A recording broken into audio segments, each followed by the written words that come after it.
नमस्कार दोस्तों बात करते हैं खेसारी लाल यादव और पावर स्टार पवन सिंह के बारे में। दोस्तों हाल फिलहाल दोनों ने अपना गाना लॉन्च कर दिया है और दोस्तों दोनों का गाना इतना ज़्यादा ट्रेंडिंग में है, इतना ज़्यादा धमाल मचा रहा है कि दोस्तों हम आज इसी के बारे में आज बात करने वाले हैं। दोस्तों पावर स्टार पवन सिंह का एक आज गाना रिलीज हुआ सड़िया के पिन, और दोस्तों ट्रेंडिंग स्टार खेसारी लाल यादव आज से 3 दिन पहले एक गाना रिलीज किए थे जिनका नाम था दोस्तों गजब डोले। लेकिन दोस्तों आज हम बात करने वाले हैं पावर स्टार और पवन सिंह और खेसारी लाल यादव दोनों के बारे में कि सबसे ज़्यादा किसका गाना सुना गया है। दोस्तों अगर बात किया जाए खेसारी लाल यादव का तो आज 3 दिन हो गया इस गाना का, और दोस्तों खेसारी लाल यादव का गाना गजब डोले 3 दिन में 10 मिलियन पार हो चुका है। और दोस्तों बात करें अगर पावर स्टार पवन सिंह का तो दोस्तों आज पावर स्टार पवन सिंह का 12 घंटा से ऊपर हो गया है, लेकिन दोस्तों अभी भी यह गाना 610 के से आगे नहीं बढ़ा है। मेरा मतलब है दोस्तों यह गाना अभी 6 लाख से ही ऊपर जा रहा है।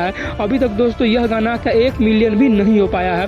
लेकिन दोस्तों यहीं अगर खेसारी लाल यादव का बात किया जाए तो यह गाना का 3 दिन हो गया है और दोस्तों 3 दिन में ही 10 मिलियन पार कर चुका है। दोस्तों इससे साबित होता है कि कहीं ना कहीं आज पवन सिंह पीछे रह गए और खेसारी लाल आगे चले गए, क्योंकि दोस्तों अगर अनुमान भी लगाया जाए तो पावर स्टार पवन सिंह का गाना 3 दिन में अगर ज़्यादा भी जाए तो मात्र जा सकता है 3 से 4 मिलियन या 5 मिलियन जा सकता है, उससे ऊपर दोस्तों नहीं जा सकता है। लेकिन दोस्तों अगर खेसारी लाल यादव के देखा जाए तो खेसारी लाल यादव 3 दिन में ही 10 मिलियन पार कर चुके हैं। तो दोस्तों यहाँ विनर हुए पावर स्टार पवन सिंह नहीं बल्कि ट्रेंडिंग स्टार खेसारी लाल यादव। दोस्तों अब बात करते हैं कांटे वाले बाबा के बारे में। दोस्तों आपको पता होगा कि किस तरह से एक लड़की महाकुंभ में पहुंच गई थी और कांटे वाले बाबा को जमकर विरोध की थी, कांटे वाले बाबा का जमकर अपमान किया था कि आप ऐसे हैं, आप वैसे हैं, आप लोगों से गलत तरीके से पैसे लेते हैं, आप लोगों को मूर्ख बना के पैसे लेते हैं। तो दोस्तों उस लड़की जितना उस बाबा को अपमान किया था उससे ज़्यादा दोस्तों कहीं ना कहीं इस लड़की को भुगतना पड़ेगा,